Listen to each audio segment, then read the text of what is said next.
Hey everyone, wishing you a very happy new year. At the beginning of this year, let's see what are the national and international news that is of relevance for your competitive examinations, be it CLAT, be it other entrance examinations. What are those areas of news that you need to focus on that has the potential to come as a passage in your CLAT and other exam papers? The first news is coming from Austria. The External Affairs Minister S. Jaishankar will visit Vienna, and during that visit, he will sign a migration and mobility agreement. We have such agreement with other European nations as well, and now Australia will be the next that will be signing this migration and mobility agreement. So close to the heels of similar mobility agreements with France, United Kingdom, Germany, and Finland, India will sign a comprehensive migration and mobility partnership agreement (MMPA). So it is Migration Mobility Partnership Agreement with Austria.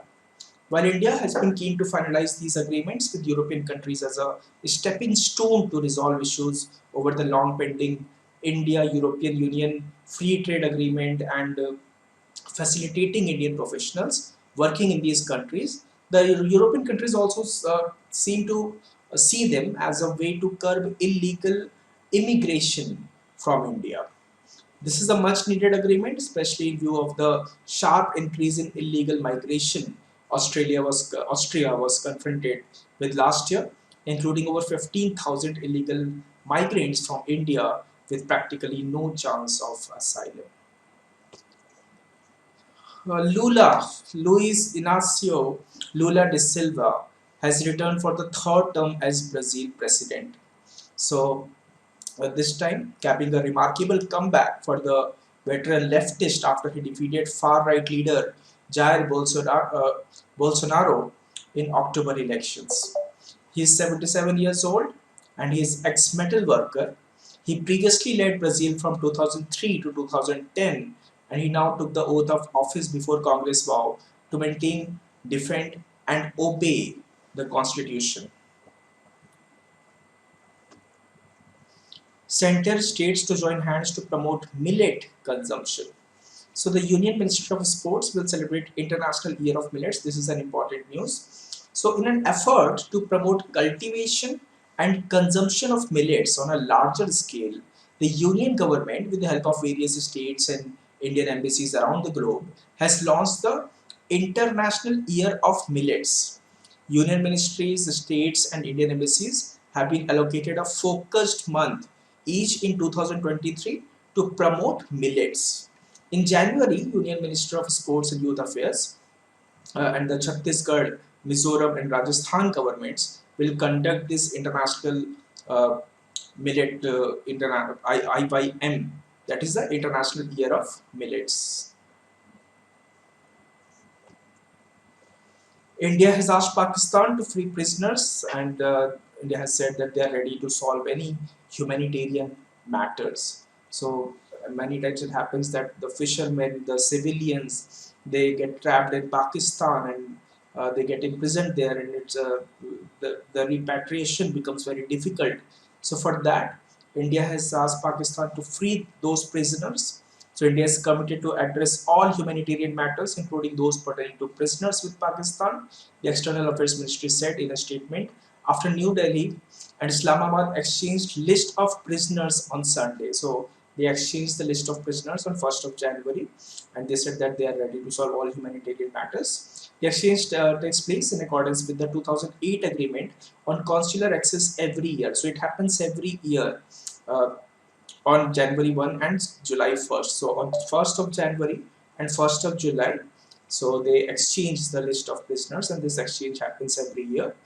The government has called for early release and repatriation of civilian prisoners, missing Indian defense personnel, and fishermen, along with their boats from Pakistan's custody.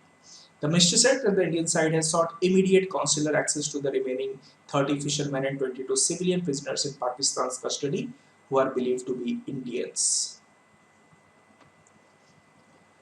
There is this concept of deep fakes. Now, this has come out as a issue because it is being misused a lot. especially in the pornography, in several ways where a person can be made to be doing something that he has not done. And digital in this digital era, it becomes very difficult to debunk that.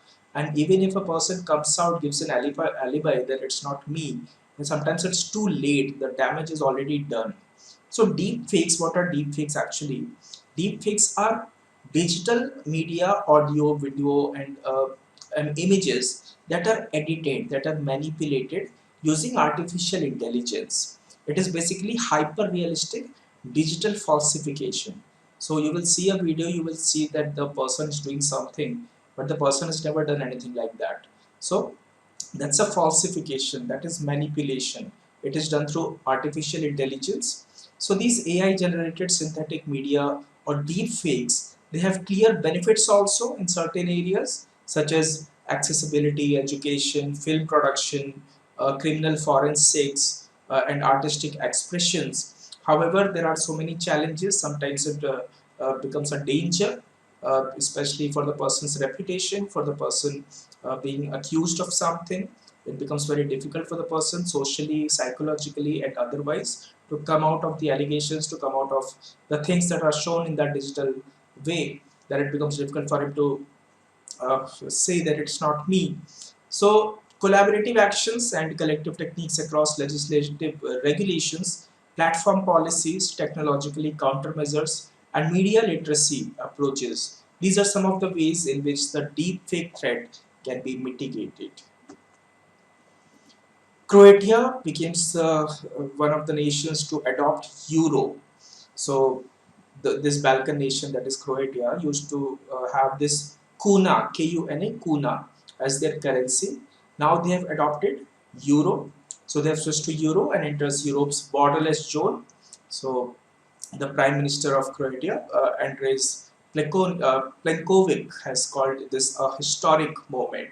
So they bid farewell to its kuna currency and became the 28th member of the eurozone. It is now the 27th nation in the passport-free Schengen zone. So these were some important news. Let's quickly have a look at it. India and Australia will sign a migration and mobility agreement. This Luis Inacio Lula de Silva has returned for the third term as Brazil president. Center and state will join hand to promote millets consumption. The International Year of Millets will be celebrated.